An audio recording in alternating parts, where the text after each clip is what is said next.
नमस्कार विद्यार्थी मित्रों, हमने अगले 2 वीडियो में हमारी इकाई देखी। तो हमने अगले वीडियो में देखा था कि कुत्ते की वफादारी से खुश होकर सेठ उसे मुक्त कर देता है, उसको छोड़ देता है। लेकिन लाखा बंजारा ने जब भी कुत्ता आते हुए देखा तो वह नाराज हो जाता है। उसको लगता है कि वह कुत्ता है वहाँ से भाग कर आया हुआ होता है।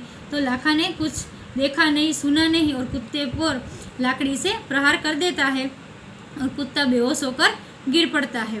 फिर उसके बाद उसके गले में जो भी चिट्ठी ली थी उसको खोलकर पढ़ता है तो उसमें लिखा हुआ था कि सेठ ने कि मुझे तुम्हारे कुत्ते ने जो भी मेरा माल सामान चोरी हो गया था वह वापस दिलवा दिया है। मैं इसकी वफादारी से खुश होकर इसको स्वयं ही मुक्त करता हूँ। अब आगे देखिए।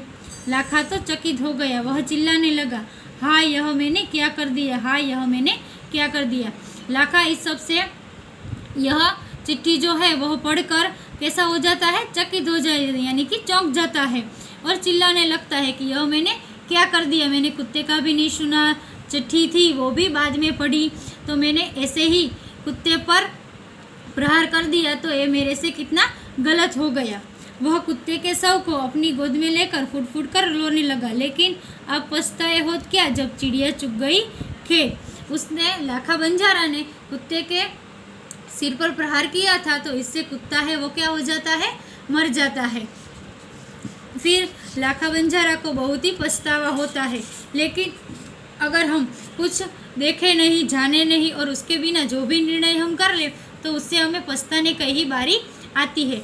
फिर लाखा बंजारा है वो कुत्ते के शव को, यानी कि जो कुत्ता मर गया है उसको गोद में लेता है और फुट फुट कर रोने लगता है कि मेरे वफादार कुत्ते ने इतनी वफादारी की, लेकिन मैंने कुछ देखा नहीं, सुना नहीं और उस पर ऐसे प्रहार किया। लेकिन क्या है, पछताने से क्या होगा, जब चिड़िया चुग गई खेत, चिड़िया चुग गई खेत। यानी कि ऐसे ही कोई भी बात को अगर हम पहले जानने की कोशिश नहीं करेंगे और जो भी निर्णय करेंगे तो उसके पीछे हमें पछताने की ही बारी आती है।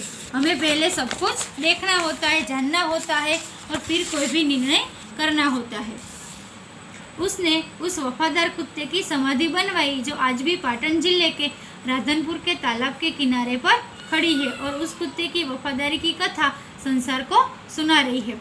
फिर लाखा बंजारा है वो अपने कुत्ते की वफादारी से वह उसका राधनपुर नाम का जो तालाब, राधनपुर नाम का गांव है, वहाँ पर उसकी एक समाधि बनाता है, यानी कि उसको जमीन में डाट कर फिर उस पर एक मंदिर बनवाता है और वहाँ पर उसकी समाधि बनाकर वह कथा सबको सुना चाहता है कि कुत्ता है वो कितना वफादार होता है। ऐसे ही सभी प्राणी वफादार होते हैं। अगर हम कोई भी प्राणी जानवर को रखते या नहीं भी रखते तो भी सभी जानवर कैसे होते हैं, वफादारी होते हैं। अपनी वफादारी से ही इसकी ये समाधि बनाई गई है यहाँ पर।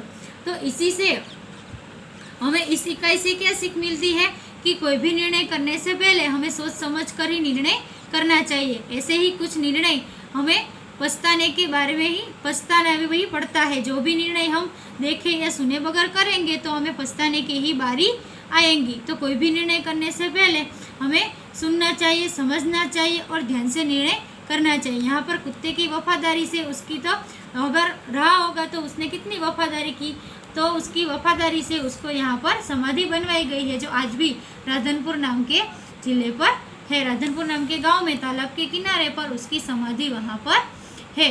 तो आप सब लोग ये जो सारी अभी पूरी की पूरी इकाई है वो आप सब लोग अच्छी तरह से 2 बार अपनी तरह से पढ़िएगा।